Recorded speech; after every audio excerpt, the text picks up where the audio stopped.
Muchas gracias a todos. Primero que nada, les quiero contar 3 cosas sobre Australia. No solo está en el fin del mundo literal, sino que manejan del lado izquierdo de la carretera. Hay arañas tan grandes que pueden comerse una ratita y la gente confía mucho en el de enfrente. Y bueno, pues hace como 13 años estaba yo de intercambio, siendo estudiante en Australia y vivía con mi compañerito de departamento que era holandés. Y para él, para Wouter, yo era aburridísima. Era una persona que se dedicaba a seguir las reglas al pie de la letra. En la cafetería podías coger la comida y luego pagarla. No, yo primero me formaba, la pagaba y luego la cogía. Me paraba en los puentes peatonales para que pasaran, no, en los cruces peatonales para que pasaran los peatones cuando iba en mi bici. Manejaba del lado izquierdo, del lado correcto de la calle. Lo hacía medianamente bien. Y a él le daba mucho coraje. Y entonces, cuando nos fuimos de viaje en las vacaciones, cogimos un coche prestado, una tienda de campaña prestada y pues nos fuimos a acampar sin saber reglas de acampar, sin saber manejar del otro lado de la calle. Y bueno, para que se den una idea, las primeras noches ilustran muy bien la tónica del resto del viaje. Primera noche, llegamos a un paradero, uno de estos miradores al borde de la carretera y pues nos bajamos, instalamos nuestra tendita de campaña, nos dormimos y no acababa de madrugar, de salir el sol, cuando ya había una patrulla despertándonos, diciéndonos, claramente aquí no es un lugar para acampar. Entonces, en ese momento yo, que me gustan las reglas del juego, aprendí así que hay simbolitos para no acampar, entonces ahí no se acampa. Perfecto. Segunda noche nos pasa una cosa similar, pero bueno, ya habíamos visto que si había uno de estos, ahí no era. Entonces llegamos y había un clarito muy mono con el pasto podado y eso es raro, o sea, Australia es como medio desértico. Entonces, pues dijimos, aquí está bonito, pusimos nuestra tienda de campaña. Y pues como antes de irme a dormir dije, tengo que ir al baño, pues voy a buscar un arbolito. Entonces me puse a caminar hacia adentro del pastito y ya que había encontrado mi lugar, de repente se encienden unas luces como estas, así encima. Y claro, era una casa y la dueña de la casa no le dio gusto que estuviéramos acampando en su jardín. Entonces aprendí también que no solo no se vale no acampar donde diga un simbolito, sino que si no hay un simbolito de sí acampar, tampoco se puede acampar. Entonces, bueno, pues Walter no aprendió realmente mucho, él seguía queriendo acampar donde nos agarraba la noche y pasarse el exceso de velocidad y manejar del lado equivocado de la calle, ¿no? Muy riesgoso, pero es porque donde él viene, que es de Holanda, tienen un nivel de civismo muy alto y, por ejemplo, su índice de percepción de corrupción es de 8 sobre 10 puntos. Entonces, si ellos no separan la basura o literal copian en un examen, pues su nivel de civismo pues irá cayendo un poquito de 8 a 7, a 6, pero con un poco de suerte, al final del día, estos holandeses habrán pagado sus impuestos y no habrán dado una mordida al oficial de tránsito, entonces acabarán regresando a niveles similares de civismo y de corrupción con los que despertaron, entonces siguen en un 8. En México, pues no, en México tenemos una calificación de 3 sobre 10. 3 sobre 10 es de pena ajena. Estamos en el lugar 123 de 176 países y pues eso nos lleva a tener una realidad nacional sumamente distinta a la de Australia y a la de Holanda. Entonces, si bien a mí me gusta seguir las reglas es porque vengo de un lugar donde seguir las reglas es muy difícil. La corrupción en México es el segundo problema que más nos preocupa, incluso por encima del desempleo y la pobreza, y solamente por debajo de la inseguridad. Y sin embargo, nos justificamos de manera permanente con es que todo el mundo lo hace, ¿no? En el caso de, por ejemplo, comprar piratería, 8 de cada 10 personas pues no se sienten en lo absoluto con ningún tipo de remordimiento. Y también sentimos que la corrupción está lejos, le sucede a los funcionarios, a los políticos, ¿no? 6 de cada 10 personas creen que son ellos los que violan más la ley y no nos damos cuenta que estamos hechos de lo mismo. Y también tendemos a pensar que las personas en nuestro círculo más cercano no tenemos nada que ver con la corrupción. O sea, solo 2 de cada 10 personas piensan que su familia o sus vecinos son corruptos. Y bueno, pues esto no es sorpresa. 1 de cada 10 personas confía en las instituciones públicas y privadas, entonces tampoco nos sentimos arropados a saber cómo vamos a resolver el problema. Entonces, yo les vengo a hablar aquí de tomar una decisión con responsabilidad personal y optar por hacer las cosas bien la mayor parte del tiempo. Y bueno, pues nosotros como personas tenemos esta percepción de que no importa lo que decidamos, al final fue la mejor decisión posible porque queríamos minimizar el riesgo. Y entonces eso nos hace llevar llegar a conclusiones de acciones que no son necesariamente las óptimas.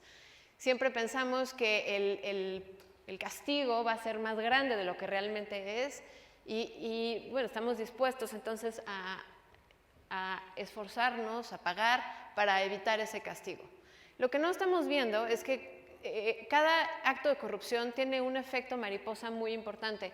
Si ustedes, por ejemplo, en la universidad se dedicaran a comprar trabajos finales o a copiar en el examen, pues también con un poco de suerte van a volverse buenas personas y no pasará nada. Pero resulta que en los casos en los que, por ejemplo, sí pasa y hay un menor de edad que quiere comprar cerveza o entrar a los antros y compra una credencial de lector falsa, está alimentando un mercado de credenciales de lector falsas, que eso le cuesta al Estado mexicano un montón de dinero y a todos nosotros nos cuesta en términos de calidad de democracia, porque entonces va a haber un taller que se va a especializar en hacer credenciales de lector falsas y entonces va a haber fraudes electorales y entonces va a haber otra vez menos confianza en las instituciones.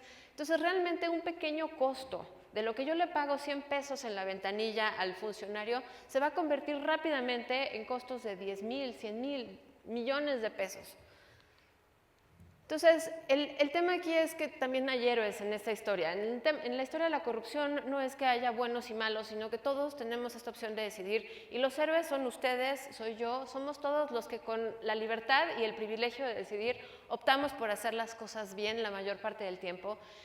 Y bueno, pues me parece que además es relativamente sencillo darnos cuenta que en el momento en el que cada quien toma su opción, está generando este entorno de mayor confianza en los demás, porque además hay estudios que prueban que efectivamente cuando alguien de un entorno corrupto se muda a un entorno no corrupto, en relativamente poco tiempo cambia sus actitudes y sus preferencias y su tolerancia a la corrupción.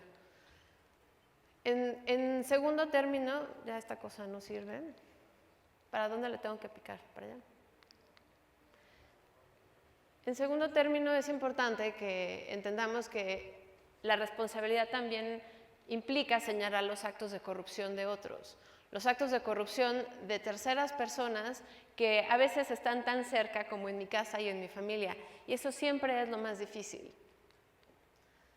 Cuando uno no nombra la corrupción, es como si no existiera, y es como si estuviéramos en una carretera de 8 carriles y nos queda muy claro de qué lado está el final de la carretera de un lado y de qué lado está el final de la carretera del otro lado. Pero estos 8 carriles son 20 metros de distancia, entonces no estamos tan claros si dentro de esos 20 metros, 8 carriles, realmente estamos siendo corruptos o no. Y eso se puede disminuir, esa distancia se puede ubicar en la medida en la que la nombramos y decimos, eso que estás haciendo tú es un acto de corrupción. Y a veces es doloroso porque a nadie nos gusta que nos corrijan. Yo, por ejemplo, ando en bicicleta y llevo 20 años andando en bicicleta y justamente ayer en la noche pues vi que no había coches en el crucero y que tampoco había gente y se me hizo muy fácil pasarme el alto. Casi me llevo de corbata a una peatón y la señora muy enojada se voltea y me dice, ¿tienes salto? Y yo, en ese momento, bueno, me cayó el 20 de que efectivamente yo vi a la señora, pero pues pensé que podía esquivarla.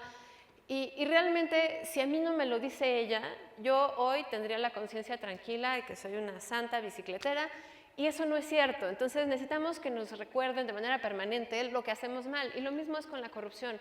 O sea, si todos hablamos de eso, la probabilidad de que empecemos a identificarla, y entonces estos 20 carriles de carretera, estos 20 metros de carretera se reduzcan a unos 10 centímetros, va a ser mucho más fácil y vamos a estar de un lado o del otro con mayor claridad. Y bueno, pues finalmente esta responsabilidad también nos lleva a tener una priorización de nuestras acciones con respecto a lo que es bueno para todos. Y para eso, pues nosotros en Mexicanos contra la Corrupción siempre planteamos opciones de lo que la gente puede hacer, porque es muy frustrante siempre hablar y oír hablar de corrupción, porque está en todos lados, y sentir que no hay nada que nosotros podamos hacer.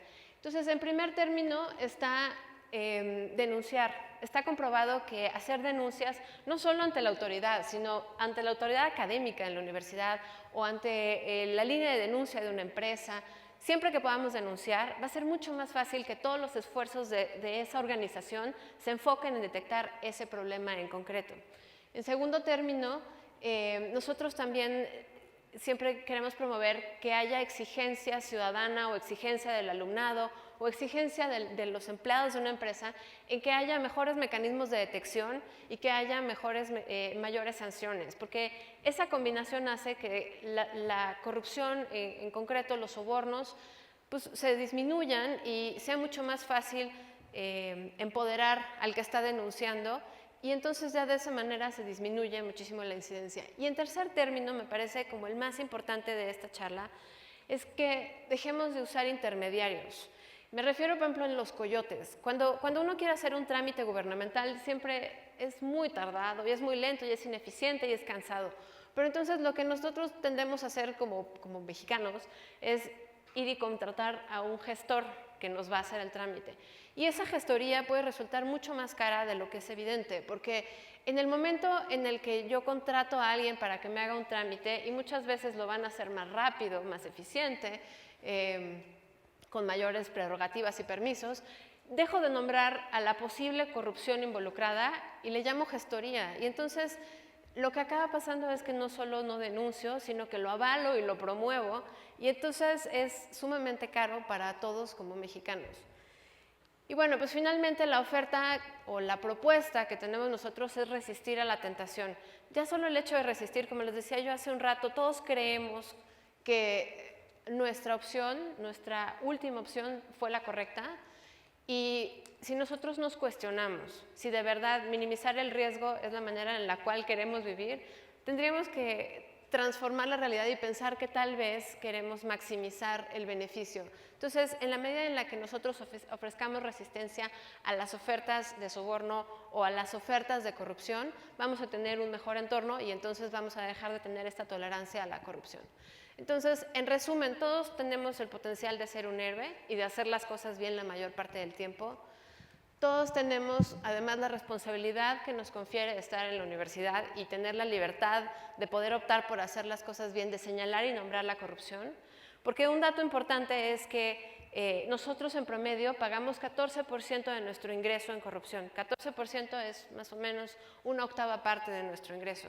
Pero como siempre, los que acaban pagando los platos rotos son los más vulnerables. Y la gente que tiene los ingresos más bajos en México acaba pagando hasta un tercio de su ingreso en mordidas y en sobornos, que al final se traducen en simplemente el derecho de poder acceder a un programa social. Entonces, la victimización de la gente más vulnerable, de las empresas más chicas, siempre es mayor que la del promedio de la gente. Entonces, es importante señalar y nombrar la corrupción.